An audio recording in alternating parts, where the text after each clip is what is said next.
여러분 안녕하세요. 오늘은 녹화로 준비해 봤습니다. 실시간으로 하면서 여러분들과 같이 열띤 토론도 좋고 질문도 좋고 이렇게 하려고 했는데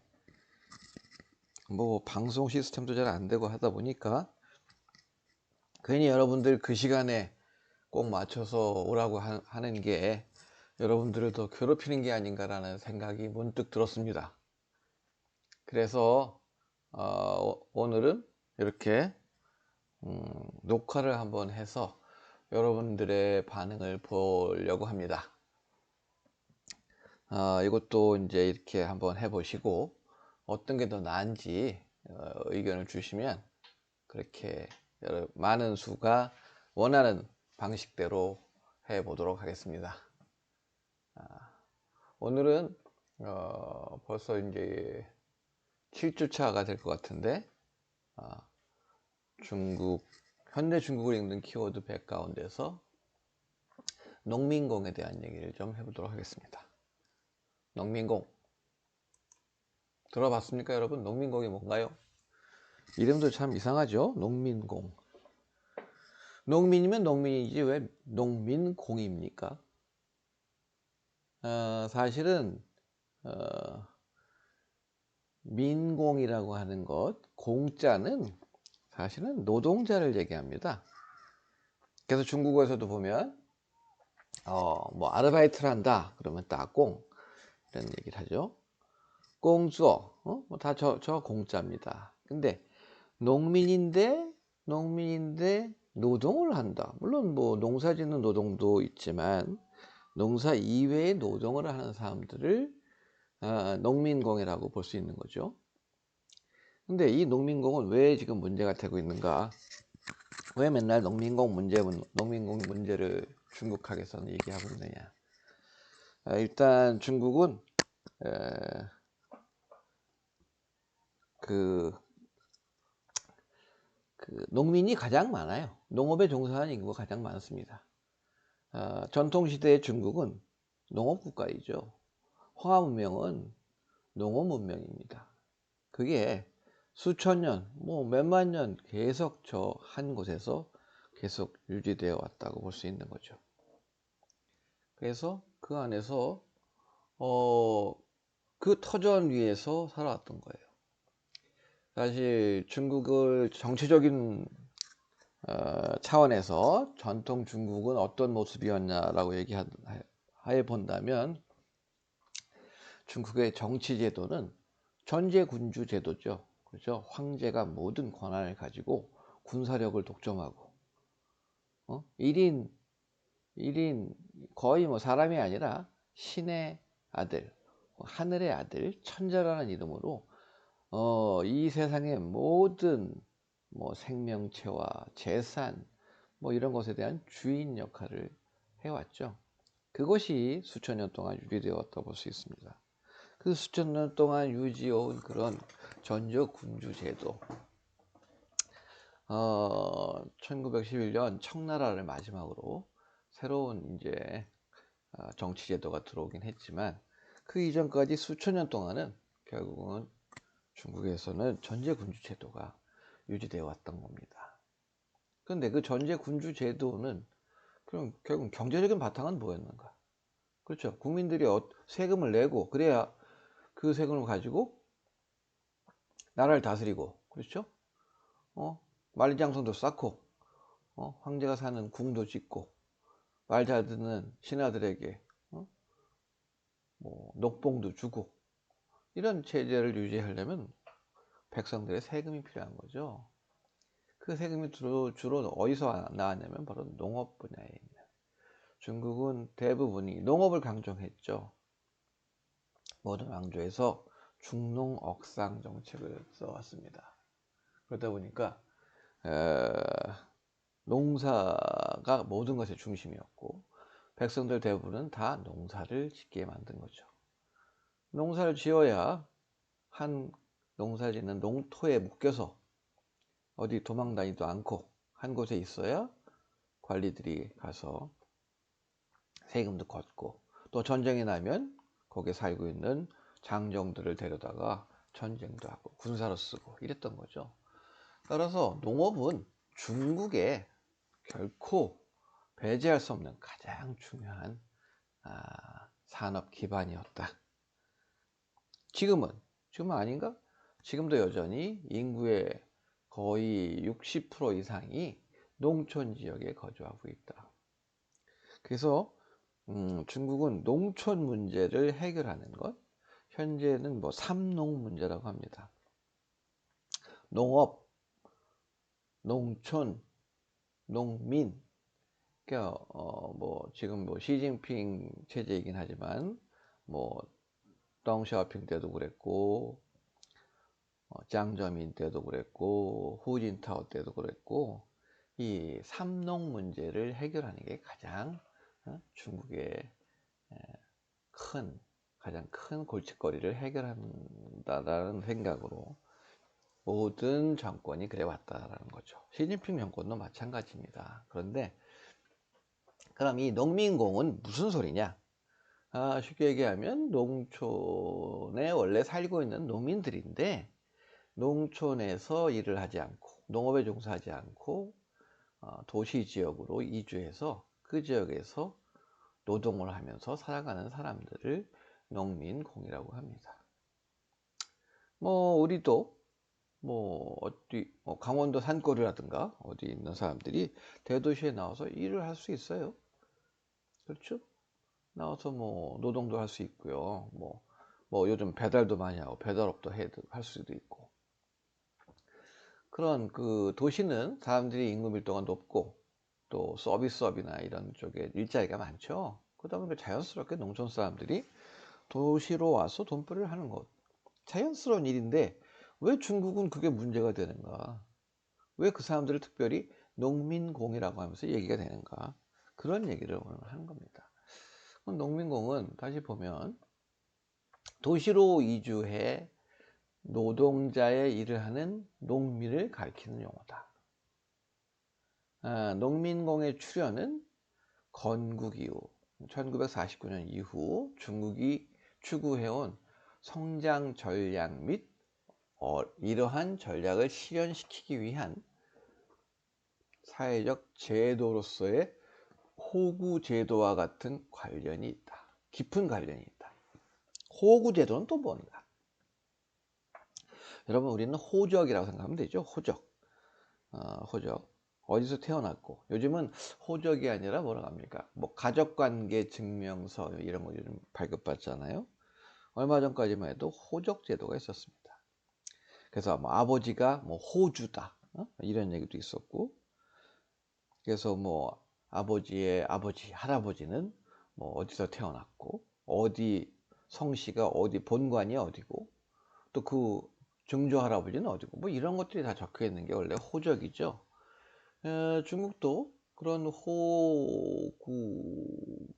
호구가 적혀져 있는 그런 서류가 있는데 그 호구는 그 사람들의 출생지가 어디인지 농촌 지역인지 도시 지역인지 그것을 엄격하게 구분한다는 겁니다. 그래서 예를 들어서 뭐 시골에서 태어났는데 나는 도시에 가서 살겠다 라는 것들이 사회 구조적으로 제도적으로 그것을 금지하고 있다는 거죠. 그게 바로 호구 제도입니다. 그래서 농촌 지역에 있는 사람들이 도시 지역으로 와서 일을 하는 것은 그 기존의 호구 제도에 의하면 불법인 것이죠. 불법은 뭐예요? 결국은 어떤 그 위법성에 대해서 제재를 받는 그런 행위라고 볼 수 있는 거죠. 근데 지금 중국은 이 농민공이 어마어마한 숫자가 있습니다. 이 어마어마한 숫자들이 그 법적으로는 위법된 신분을 가지고 도시적에서 일을 하고 있다. 이런 것이 지금 사회 문제화 되고 있는 것입니다. 자, 그러면 일단 뭐 요 내용의 순서를 보면 이렇습니다. 건국 초기 중국의 중화공업 위주 성장 전략과 호구 제도란 얘기를 있는데, 건국 초기라고 하는 것은 1949년 내지는 50년대를 얘기하는 거겠죠. 당시의 지도자는 마오쩌둥입니다.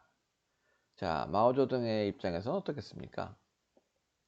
1950년에 우리나라 한국전쟁에도 참전했습니다.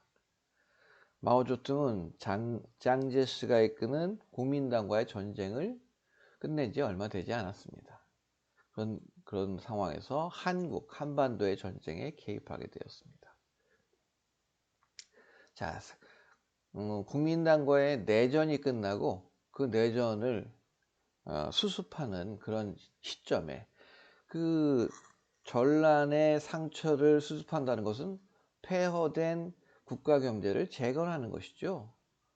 그리고 이 재건은 어떤 형태로 재건이 되었냐면 사회주의 경제 방식대로 재건을 해야 할 때였습니다. 그러다 보니까 그 당시에 사회주의 국가는 지구상에 소련밖에 없었어요. 물론 뭐 동부 유럽도 있었지만 소련이라고 하는 나라가 가장 사회주의의 가장 큰 맏형이었기 때문에 그 나라의 제도, 그 나라가 실천하고 있는 사회주의 제도에 맞춰서 자기들도 따라가야 하는 것이 당연한 그런 입장이었다고 볼 수 있는 거죠. 그래서 마오는 소련의 어떤 경제를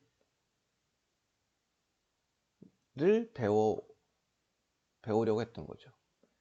그래서 당시 농업 국가이긴 하지만 당시에 서구 열강들, 미국 내지는 영국 이런 나라들 다 공업화, 중공업, 철강 생산 뭐 이런 것들이 아주 풍족한 그런 나라였죠. 따라서 그런 중공업이라고 하는 그 산업을 육성하려고 했습니다.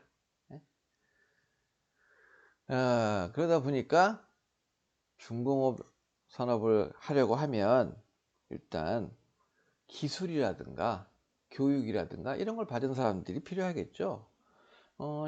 예를 들면 뭐 제철 공장을 만든다 이렇게 하면 뭐예요? 엔지니어들이 필요하잖아요.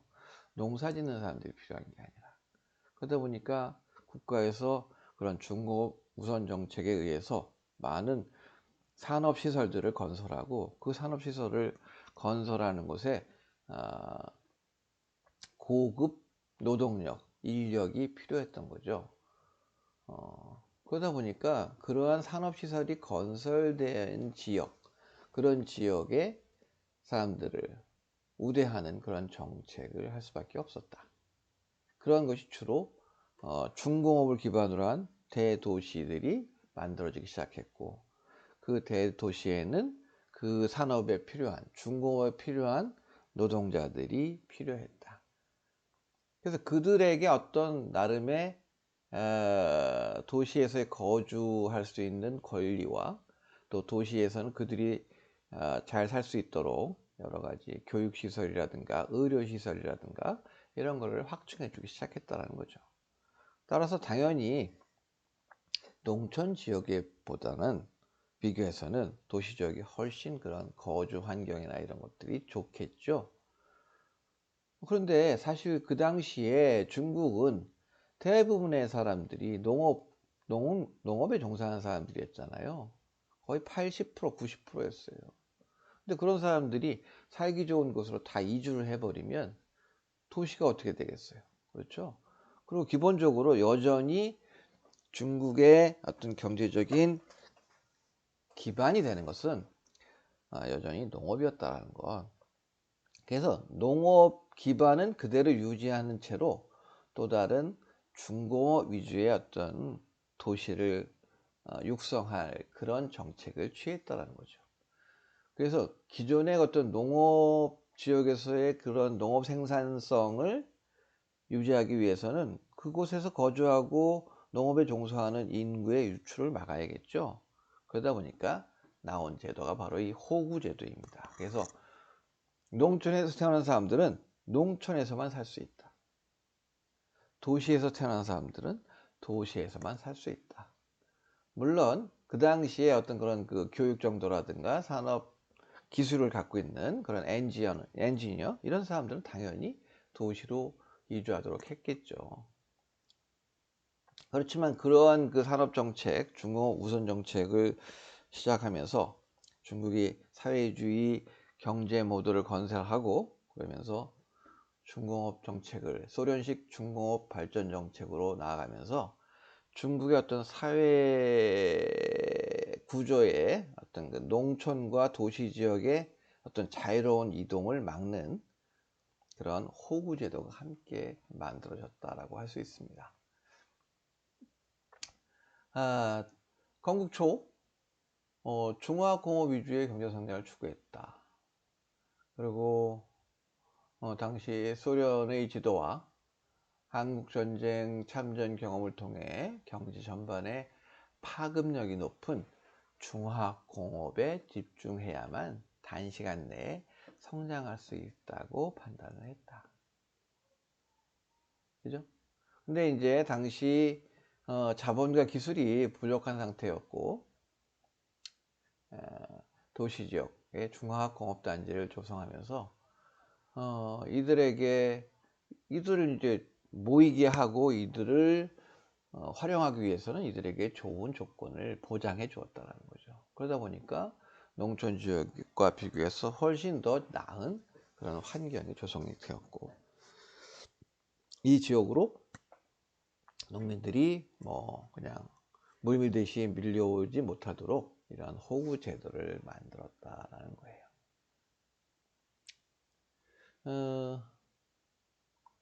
근데 이제 호구 제도에서 보면은 뭐 혹시 가다가 뭐 농촌 지역 사람과 도시 지역 사람이 결혼을 하면 그 이세는 어디로 따느냐? 주로 이제 여자, 엄마의 호구에 따라서 했다고 해요. 사실 도시 지역에 거주하고 있는 저런 엔지니어나 뭐 지식이 많은 여성들이 농촌 지역의 남자를 만나서 결혼할 확률이 훨씬 적었다라는 거죠. 물론 도시 지역의 남자가 농촌 지역의 여자랑 결혼을 하면 어떻게 돼? 여자를 따라가면 또 뭐 농촌 지역에 호구를 하니까 자식이 서울로 못 오는 거죠. 근데 뭐 남자가 뭐 농촌 지역 도시에 거준 남자가 농촌 지역의 여자랑 결혼하는 경우와 도시 지역의 여자가 농촌 지역의 남자랑 결혼하는 경우가 그 후자가 훨씬 더 가능성이 낮았다라는 거지. 그래서 그러니까 여자들 엄마를 따라서 하는 그런 제도를 했다라는 거죠. 어찌되었던 초반기에 특히 이제 마오 시대에 중국의 그 사회 구조는 도시와 농촌으로 엄격하게 거주의 자유가 제한이 되었다. 그 이유는 도시 지역을 중심으로 중공업 산업 시설을 확충하고 기존의 어떤 그 경제적인 생산력을 농업 지역의 생산력을 유지하기 위해서 농촌 지역의 노동력이 불필요하게 도시 지역으로 이주해 오는 것을 막는 호구 제도를 만들었다. 그래서 이 호구 제도와 이런 중공업 우선 정책이 맞물리면서 중국은 개혁 개방 이전 시기에 농촌과 도시 지역이 엄격하게 투 트랙으로 유지되었다라고 이해를 하면 좋을 것 같아요. 그런데 그러면 농민공은 언제 출현하기 시작했는가? 사실은 60년대 그죠? 50년대 60년대 마오 시대죠. 마오가 뭐 대약진 운동을 하면서 뭐 농촌 지역에 뭐 인민공사 제도를 하고 도시 지역은 무슨 단위 제도를 하고 뭐 이러면서 여러 가지 정책들을 시작했죠.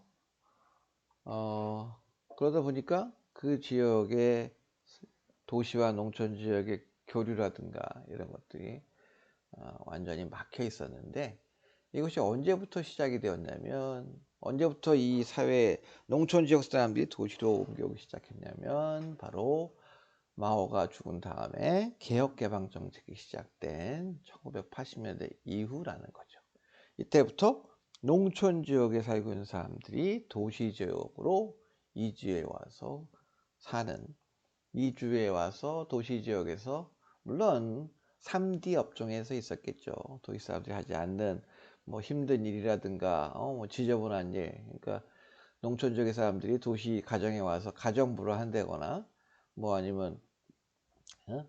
어디 뭐 도시 지역에 뭐 칼 같은 거 갈아주고 돈 벌고 뭐 이런 것들을 하는 일들이 많이 생겼다라는 거예요. 그게 바로 개혁 개방 이후부터다. 왜? 개혁 개방이라는 것, 개방은 사실은 중국의 어떤 대외 관계와 관련된 그런 정책의 핵심적인 내용이 개방이라고 한다면, 개혁은 뭡니까? 개혁은 바로 그 이전에 마오 시대에 저렇게 사회주의 이념에 몰두하면서 몰입하면서 어떤 중국의 어떤 현대적인 어떤 그 시장 경제라든가 자본주의적인 요소들은 철저하게 배격하면서 어떤 이념 교육, 사상에 의해서 경제를 아주 파탄에 이르는 정도의 그런 일들을 해왔다라는 거잖아요. 근데 그런 것에 대한 개혁을 하는 것이 바로 덩샤오핑의 그러한 요지였어요. 그래서 개혁은 무엇을 했느냐? 중국의 기존의 마오 시대의 철저한 그런 집체 농업 이런 것을 해체했어요. 다시 말해서 인민공사 제도를 해체했습니다. 그래서 인민공사 제도를 해체해서 농업 지역이죠, 농촌 지역에. 그래서 사람들이 그 지방 정부로부터 땅을 계약을 해서 임대를 했겠죠. 몇십 년 동안 뭐 40년 50년 임대를 해서 그 토지세를 내면서 자기가 마음대로 경작을 할 수 있는 어떤 작물을 키울 것이며 그것을 수확한 후에는 어떻게 처분할 것인가, 이런 것들을 스스로가 결정하는 그런 농촌 지역의 개혁을 등소평이 시작한 거죠. 그 옛날에 인민공사에 대한 얘기를 잠깐 해보면, 인민공사 제도는 뭐예요? 땅, 토지, 농사를 질 수 있는 토지, 그리고 농사에 필요한 뭐 도구, 농기구, 혹은 뭐 그죠? 밭가는 이런 것들을 다 공동으로 사용하는 겁니다. 그래서 공동으로 같이 일하고 공동으로 생산되면 또 그 생산된 것은 국가가 다 가져가고, 그동안 일했던 사람들에 대해서는 모든 것이 배급으로 보급되는, 옷도 보급해 주고요. 같이 일한 사람들은 모두 그 지역에서 살면서 그 지역에서 같이 식사도 하고요. 아이들은 또 타가소에서 같이 키워주고요. 뭐 이런 것들이 바로 인민공사 제도인데, 니 거 내 것도 없이. 그러다 보니까 그 결과는 뭐야? 농민들이 이게 열심히 일하건 열심히 안 하건 변별력이 없어요. 배급받는 거 똑같고 먹는 거 똑같고 교육시설 이용하는 거 똑같고 의료시설 똑같습니다. 그러다 보니까 생산 의욕이 저하되었죠. 그래서 마오 시대는 어마어마한 경제난에 시달려 왔던 거예요. 그래서 그러한 것들을 개혁하겠다, 이것이 바로 덩샤오핑의 개혁 정책이죠. 그래서 이 개혁 정책을 하면서 농촌 지역의 개혁은 뭐냐? 자류지를 인정한다. 자류지. 그러니까 정부로부터 토지를 계약해서 자기가 마음대로 경작하고 운영하는 그런 시스템으로 바뀌었고, 또 본인이 노력해서 텃밭이나 이런 것에 뭐 채소를 키우거나 이런 것들은 본인이 알아서 처분하고 자기 식구들이 같이 나눠 먹도록 어떤 소유권을 인정해주는 그런 개혁을 했던 거죠. 자, 그러다 보니까 사실은 열심히 일하고 농업 기술이 많고 이런 사람들은 더 많은 땅, 식구가 많은 사람은 더 큰 땅을 임대해서 일을 했지만, 그렇지 못한 사람들도 많았어요. 땅을 더 많이 얻지도 못하고 그 계약에서 물론 여러 가지 문제가 있겠죠. 돈이 있던 사람들과 혹은 그 당시에 그런 땅을 임대해주는 관리들과의 관계가 뭐 있던가 없던가 뭐 이러다 보니까 그런데 해당하지 못하는 사람들도 많이 있었고, 땅을 받으면 정말 돈을 많이 벌고 행복하게 살 수 있다라는 자신도 없었고, 거기에 비해서 도시 지역에 보면 훨씬 돈이 많이 돌고, 그죠? 농촌 지역에서의 어떤 그 생활 수준보다 훨씬 좋은 데 가서 살 수 있고, 그 지역에서 많은 것을 얻을 수 있다 라는 생각을 하니까 그때부터 사람들이 그 지역으로 옮겨가기 시작한 겁니다. 그죠? 그래서 1980년대는 기본적으로 농촌 부분의 개혁으로 농민의 생산 자율권이 회복되었다. 생산 자율권, 그죠? 농민의 생산 자율권. 그 이전에는 인민공사제도로서 농민의 의사는 전혀 반영되지 않는 그런 거였죠. 그래서 농업 생산이 이렇게 됐다. 그래서 농업에 결박되어 있던 잉여 노동력이 다른 부분을 이전할 수 있게 되었다.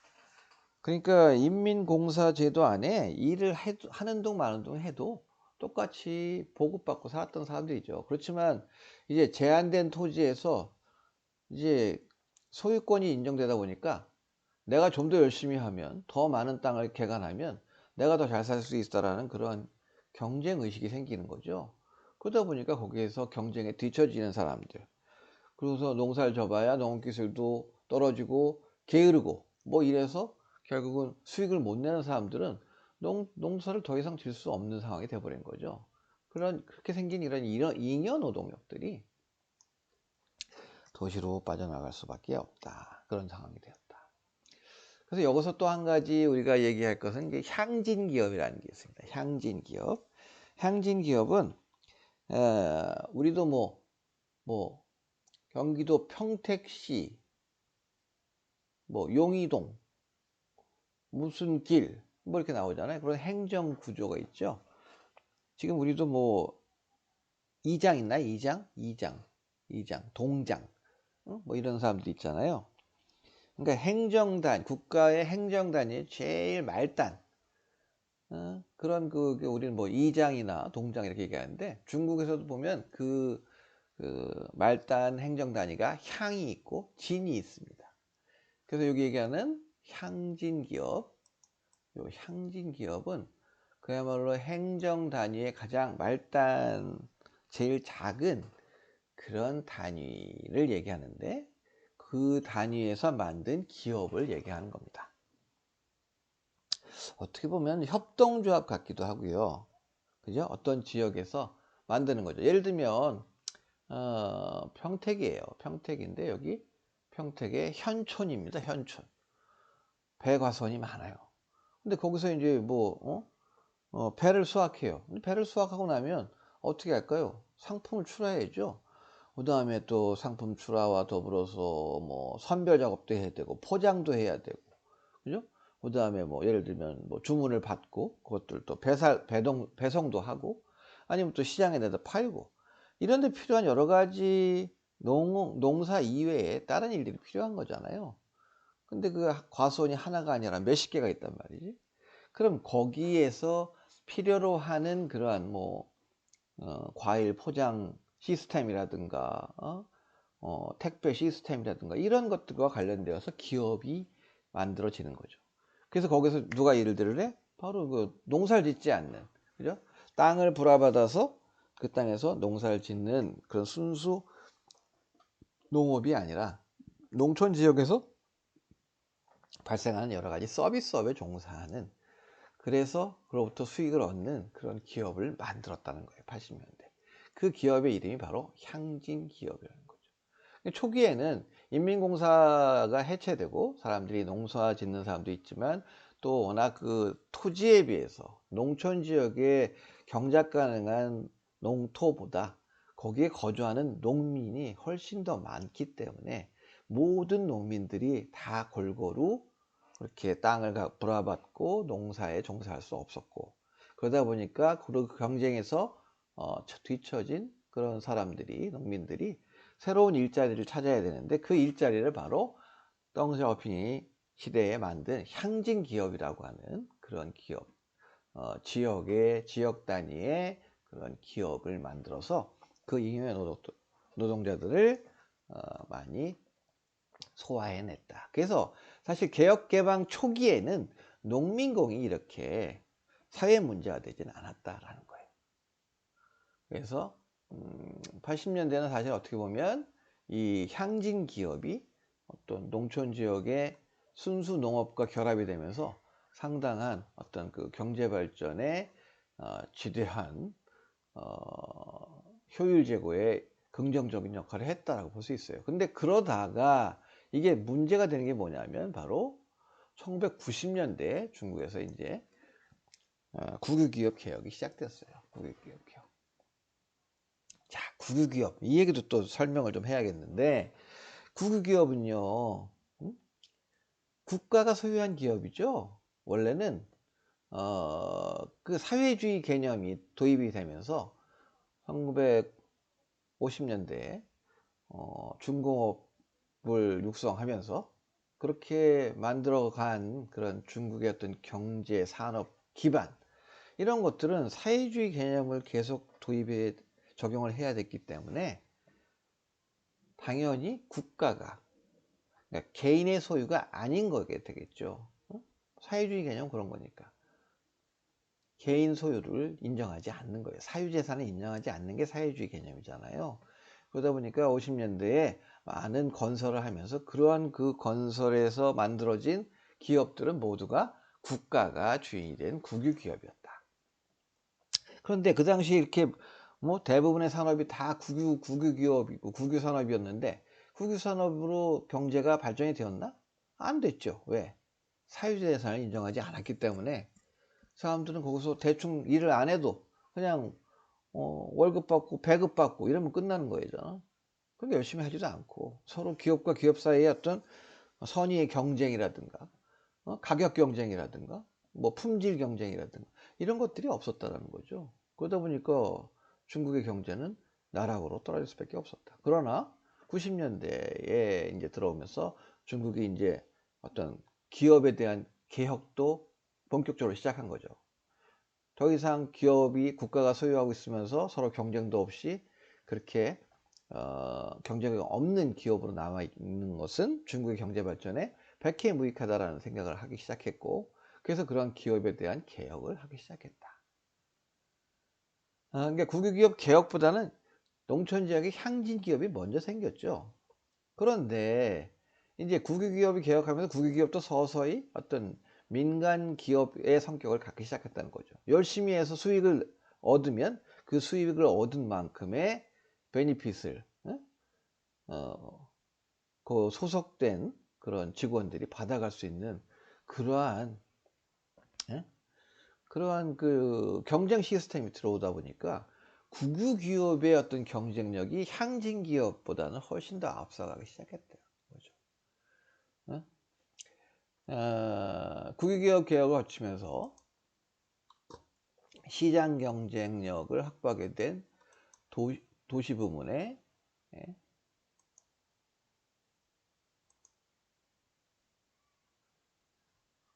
도시 부문의 국유기업들과의 경쟁에서 향진 기업들이 서서히 밀려나가기 시작했다라는 거예요. 그래서 이게 이제 경영 효율을 중시하게 된 국유기업들. 그러니까 뭐야, 우리는 일반 기업하고 똑같아지는 거예요. 자본주의 체제의 기업들 뭐야, 경쟁이죠. 치열한 경쟁. 거기서 승리하는 자만이 살아남고 승리하는 자만이 더 많이 가져갈 수 있는 그런 시장 경제가 시작되면서 보니까 결국은 이 향진 기업에서 일하던 사람들, 그런 노동력조차도 좀 더 나은 조건을 받을 수 있는 국유기업으로 이전을 하게 되는 거죠. 그죠? 그러다 보니까 당연히 농촌 지역에 있는 기업보다는 도시 지역에 있는 기업에 가서 일하는 게 훨씬 더 돈을 많이 벌게 된다라는 거예요. 그러다 보니까 사람들이 이동이 시작되었다. 물론 그 당시에 그런 엔지니어들 뿐만이 아니라 농촌 지역에서 그냥 별 볼 일 없이 농촌 지역 기업에 있어서 일하는 것보다는 대도시에 있는 기업에서 허드렛 일을 해도 더 돈을 많이 버는 그런 시스템이 만들어졌다는 거죠. 그러다 보니까 사람들이 농촌 지역을 떠나서 도시 지역으로 가기 시작했다. 자, 보면은 여러분 그 중국의 우리 설날 명절쯤 되면 중국에서는 뭐예요? 설날을 춘제라고 그러죠. 춘제. 춘절이라고 하는데, 그때 되면 어때요? 뭐 맨날 TV에 나오는 게 뭐야? 그냥 뭐 기차역에 인산이네. 사람 많고 막 어마어마한 사람들이 몇 억의 인구가 이동을 한다. 막 이런 얘기가 뉴스에 막 나오고 그러잖아요. 고속도로가 가득 차로 가득 차고 이런 것들. 사실 이러한 풍경은 80년대까지도 그렇게 흔한 풍경이 아니었어요. 특히 뭐 70년대 이전에 마오 시대에는 그럴 이유가 없었어. 그죠? 사람들은 뭐야? 도시에 있는 사람들은 도시에서 계속 사는 거고, 농촌에 있는 사람들은 농촌에 계속 사는 거예요. 물론 80년대 개혁 개방이 되었어도 그때도 마찬가지야. 대부분의 농촌 사람들은 농촌에 있는 향진 기업에서 일을 했고, 도시 지역에 있는 사람들은 그냥 도시 지역에 살았기 때문에 멀리 뭐 설날이라 뭐 차례들이러 큰 집에 먼 집에 간다, 그런 일이 거의 없었다라는 거지. 그곳에서 그냥 살았어요. 그 옛날에 중국에는 북경만 가더라도 자동차보다 뭐예요? 이 자전거가 더 많았죠. 지금도 자전거 많이 타고 다니긴 하지만 뭐야? 자기가 살고 있는 집에서 어 직장까지 아주 가까워요. 그러니까 인민공사나 어 그 당시에 중국 도시 지역에서의 어떤 그런 그 국유 기업에서 있는 사람들은 국유 기업에서는 모든 것을 다 제공해 줘요. 집도 주고요. 그 집이 바로 옆에 있어. 회사 옆에. 그래서 집에서 자전거 타고 아니면 걸어와도 될 정도의 위치에 다 있더라는 거예요. 그리고 그 회사에서 거기서 일하는 사람들에게 교육, 학교도 그 옆에 있어. 애들은 거기 다녀. 병원도 같이 가 있어. 거기 근무하는 사람들, 직접 도시에서. 그 사람들은 또 그 병원을 이용할 수 있어요. 다 그냥 공짜로 돼요. 그게 바로 사회주의 체제의 농촌 지역의 인민공사와 도시 지역의 단위 제도가 바로 그런 것인데, 이러한 것들이 사회 전반적으로 그대로 적용되었기 때문에 사람들이 어떤 때라고 이동할 수 있는 그런 일이 거의 없었다. 그럼 개혁개방이 80년대 바로 있었나? 그것도 아니다. 80년대는 여전히 그래도 이 농촌 지역에 거주하는 사람들은 여전히 농촌 지역에 거주하는 경향이 많았고, 도시는 도시에 거주하는 게 더 많았다. 물론 부분적으로 자본주의적인 어떤 경쟁 시스템이 도입되긴 했지만 그렇게 심하진 않았다. 그런데 언제? 90년대가 되면 국유 기업을 개혁하고 거기에 사람들이 필요로 하고, 또 이 사람들의 어떤 경쟁에 의해서 승리하면 더 많은 것을 얻을 수 있고, 이러한 것들이 본격적으로 국가 차원에서 시행되다 보니까 농촌 지역에 있는 사람들이 도시 지역으로 옮겨야 하는 그런 흡인력이 상당히 커졌다라는 거예요. 그래서 자기 고향을 떠나서 멀리, 여기 어디쯤 살까? 허난 하남성, 거기에 살던 사람이 북경으로 오는 거예요. 베이징으로 왔어. 베이징 와서 건설 현장에서 일하고 막 해서 돈 벌면 안 돼. 설날 되죠. 춘지에 되면 돈 받아갖고 고향으로 가는 거야. 이것저것 사갖고. 허난에서 베이징까지. 어이구, 지금이야 뭐 여러 가지 교통이 좋아졌지만 그 당시만 해도 가려면 뭐 하루 종일 있지도 않은 버스, 기차 기다리면서 갔어야 됐죠. 그러다 보니까 그런 현상들이 역이나 이런 데 사람들이 인산이 낼 일은 그런 일들이 비일비재하기 시작했다. 그게 언제? 80년대 말, 90년대, 특히 국유기업 개혁이 본격적으로 시행되면서 이렇게 농촌 지역의 사람들이 그렇게 많이 도시지역으로 옮겨와 있었다는 것을 볼 수 있는 그런 그 설날의 귀성객들의 그 모습, 귀성 전쟁, 이런 현상들이 중국에도 나타나기 시작했다. 중국은 그 이전에는 없었다. 우리나라는 많이 있었죠. 우리나라는 70년대, 이미 80년대부터 시골에서 서울에 올라와서 공장에서 일하고 추석이나 설 명절이 되면 내려가서 부모님에게 뭐 번 돈도 가져가고 이렇게 하면서 했던 그런 것들이 있잖아요. 그거랑 거의 똑같다는 거죠.